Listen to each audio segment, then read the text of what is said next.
आप देख रहे हैं सी न्यूज और वक्त हो चुका है न्यूज बुलेटिन का, जिसमें हम बात करेंगे कि फिरोजाबाद में घर में कैसे लगी भीषण आग, छतरपुर में किसको सौंपा गया ज्ञापन और प्रतापगढ़ में कौन सी व्यवस्था का जायजा लेने पहुंचे डीएम और एसपी। ऐसी और भी खबरों को जानेंगे विस्तार से इस वक्त के न्यूज बुलेटिन में। घटना फिरोजाबाद के थाना दक्षिण क्षेत्र मालवीय नगर की है, जहां सीवर पंप स्टेशन के पास गैस सिलेंडर लीक होने से शिव नारायण उर्फ बंटी राजपूत के घर में आग लग गई। इस घटना में उनकी पत्नी सुमन व बेटा बबलू गंभीर रूप से झुलस गए, साथ ही बेटी पुष्पा भी आग में झुलस गई। बताया गया कि खाना बनाते समय Jaynarayan gas company Indian gas के सिलेंडर में लीक करने से उसमें आग लगा दी। 2 फायर ब्रिगेड की गाड़ियों ने मौके पर जाकर आग पर काबू पाया। वहीं घर में रखे लगभग 60,000 रुपये व घर में लाखों का सामान जलकर राख हो गया। मौके पर सूचना मिलते ही नगर विधायक मनीष असीजा पहुंचे। इसके साथ ही उपजिलाधिकारी सदर चौकी इंचार्ज व जय नारायण गैस एजेंसी के प्रतिनिधिगण भी पहुंचे। नगर विधायक मनीष असीजा ने सभी घायलों को जिला अस्पताल भिजवाया, जहां उनका प्राथमिकता से उपचार कराया गया। वहीं नगर विधायक मनीष असीजा ने उक्त गैस कंपनी के प्रतिनिधिगण से बात कर पीड़ित को जो क्लेम होता है वो देने की बात कही, वहीं न देने पर कार्यवाही की बात भी बताई। बबलू कहाँ रहते हैं? मालवीय नगर थाना दक्षिण। अरे आप जल्दी कैसे, क्या हुआ था?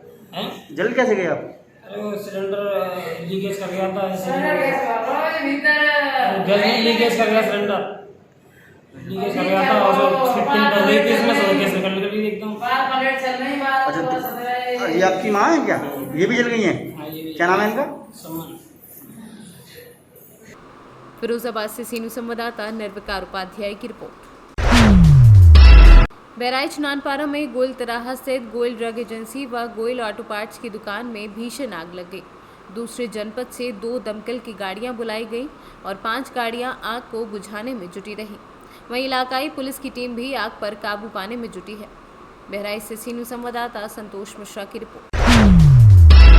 बारीगढ़ नगर में सीएम राइजिंग आवासीय विद्यालय बारीगढ़ के लिए स्वीकृति हुई है, पर गौरीहार ग्राम पंचायत के ग्रामवासियों के द्वारा इसका विरोध ज्ञापन और आवेदन सौंपे जा रहे हैं कि ये विद्यालय गौरीहार में खोला जाए। बारीगढ़ में जनपद कार्यालय, बीआरसीसी कार्यालय, महिला बाल विकास परियोजना, ये सभी ऑफिस बारीगढ़ नगर में स्वीकृति है और संचालित है, पर गौरीहार ग्राम पंचायत वासियों के विरोध के चलते बारीगढ़ से गौरीहार स्थानांतरित हो गए और वहां संचालित होने लगे। इसी बात का डर नगर के युवाओं को सता रहा है कि कहीं इस बार भी ऐसा ना हो जाए और हमारे हक वहां चला जाए। ज्ञापन सौंपते हुए युवकों ने कहा कि यदि हमारी स्वीकृति सीएम राइजिंग आवासीय विद्यालय बारीगढ़ कही और स्थानांतरित हुई तो हम अनशन और आंदोलन करेंगे। इसको आवश्यक कार्रवाई के लिए कलेक्टर महोदय के पास भेजा जाएगा और शासन स्तर पर जो भी निर्णय होगा इसकी जानकारी आपको दी जाएगी। ठीक है सर, धन्यवाद। आज आपने किस संबंध में एसडीएम कार्यालय लौकुश नगर में ज्ञापन सौंपा है? आज हम लोग यहाँ पे ज्ञापन देने आए। हमारे इधर एक सीएम राइजिंग आवासीय विद्यालय स्वीकृत हुआ है, जो कि मध्य प्रदेश के मुखिया माननीय शिवराज सिंह चौहान द्वारा स्वीकृत किया गया है और उसकी ज़मीन भी हमारे बारीगढ़ में चिन्हित हो गई है। पर अभी कुछ दिनों से गौरिहार के लोगों द्वारा उसका विरोध किया जा रहा है और हम इस बात को क्या है कि पहले हमारे इधर जो भी महिला बाल विकास की बिल्डिंग थी या फिर बीआरसी की थी या फिर और अन्य बिल्डिंग है, वो पहले गौरिहार जा चुकी है। तो हम चाहते हैं कि हम ये जो हमें मिला है बारीगढ़ के लिए स्वीकृत हुआ है विद्यालय, ये गौरिहार ना जा पाए। अगर ये गौरिहार गया तो हम इसके लिए अनशन करेंगे, आंदोलन करेंगे और ये विद्यालय हमें बारीगढ़ में स्वीकृत है तो बारीगढ़ में ही चाहिए। अब आज आप बारीगढ़ से कहाँ से आए हैं? कितने लोगों ने आज ये विरोध प्रदर्शन किया है? हम बारीगढ़ से 14-15 फोर व्हीलरों द्वारा आए हैं और लगभग 100 से 150 लोग आए हैं और हमारे साथ बारीगढ़ के लगभग सभी युवा साथी और हर दल पार्टी का व्यक्ति सम्मिलित हुआ है, क्योंकि ये बारीगढ़ के हित की बात है और जहां बारीगढ़ के हित की बात होगी वहां हम सब साथ हैं। यदि पूर्व में जो बारीगढ़ के कार्यालय गौरिहार चले गए हैं, यदि ऐसा इस बार भी होता तो आप क्या करेंगे? अगर ऐसा होता है तो हम क्रमिक अनशन करेंगे, आंदोलन करेंगे और हमें जो भी करना पड़ेगा हम करेंगे। पर हमारा जो विद्यालय ये स्वीकृत हुआ है सीएम राइजिंग आवासीय विद्यालय, वो हम। छतरपुर से सीनियर संवाददाता काशीराम श्रीवास की रिपोर्ट। महाराजगंज जिले के विकासखंड लक्ष्मीपुर में यूपी पंचायत चुनाव के दूसरे चरण का नामांकन प्रक्रिया 7 अप्रैल से शुरू हुई, जिसके लिए सुबह 10 बजे से ही संपूर्ण क्षेत्र से प्रत्याशी अपने समर्थकों के साथ पहुंचे। बता दें कि परिसर में शासन द्वारा जारी गाइडलाइंस का पालन नहीं करा पाई पुरंदरपुर पुलिस। नामांकन के दौरान प्रत्याशियों के बीच नहीं रही सामाजिक दूरी, वहीं प्रत्याशियों की भारी भीड़ बिना मास्क के दिखी, जिससे कोरोना का संक्रमण बढ़ने की आशंका है। बता दें कि ब्लॉक से 100 मीटर की दूरी पर पुलिस ने बैरिकेडिंग कर रखी थी, जिसके अंदर किसी को भी वाहन ले जाने की अनुमति नहीं थी और ब्लॉक परिसर के अंदर सिर्फ प्रत्याशी और उनके प्रस्तावक को ही प्रवेश की अनुमति थी। सूत्रों के अनुसार नामांकन प्रक्रिया को लेकर ब्लॉक परिसर में तैयारियां मंगलवार को पूर्ण कर ली गई थी। नामांकन कराने के लिए ब्लॉक परिसर में कई काउंटर बनाए गए थे, जिन पर ARO, लेखपाल आदि कर्मचारी मौजूद थे। साथ ही सुरक्षा एवं शांति के दृष्टिकोण से पुलिस बल को मुस्तैद किया गया था। लेकिन गौरतलब हो कि नामांकन के दौरान प्रत्याशियों और पुलिसकर्मियों के बीच किसी बात को लेकर तीखी नोकझोंक हुई, जिसके बाद कुछ देर के लिए माहौल गर्म रहा। किसी तरह मामले पर काबू पाया गया और उक्त नोकझोंक के दौरान अन्य पुलिसकर्मी गेट पर आराम फरमाते दिखे। महाराजगंज से सीनू संवाददाता DS अग्रणी देव की रिपोर्ट। पट्टी नगर में क्षेत्राधिकारी प्रभात कुमार पट्टी कोतवाल नरेंद्र सिंह के साथ साथ उप निरीक्षक धर्मेंद्र सिंह और SI संतोष यादव के साथ भारी फोर्स के साथ पट्टी नगर में फ्लैग मार्च किया गया और शांति व्यवस्था स्थापित करने के लिए लोगों से अपील की गई। क्षेत्राधिकारी प्रभात कुमार ने बताया कि जनपद में धारा 144 लागू है। ऐसे में किसी स्थान पर 5 व्यक्तियों को इकट्ठा होने पर पाबंदी लगाई गई है।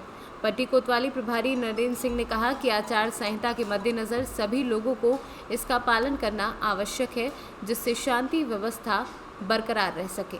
पंचायत चुनाव को लेकर के अभी कस्बे में आपके द्वारा फ्लैग मार्च निकाला गया था और आज नामांकन भी थे। पंचायत चुनाव को लेकर के इस समय पुलिस प्रशासन क्या तैयारी कर रहा है या क्या कार्रवाई चल रही है? हमारे जो उच्च अधिकारीगण हैं उनका ये आदेश है कि नियमित रूप से शाम को पेट्रोलिंग की जाए, जिससे जनता में सुरक्षा की भावना हो, अपराधी डर के भाग जाए।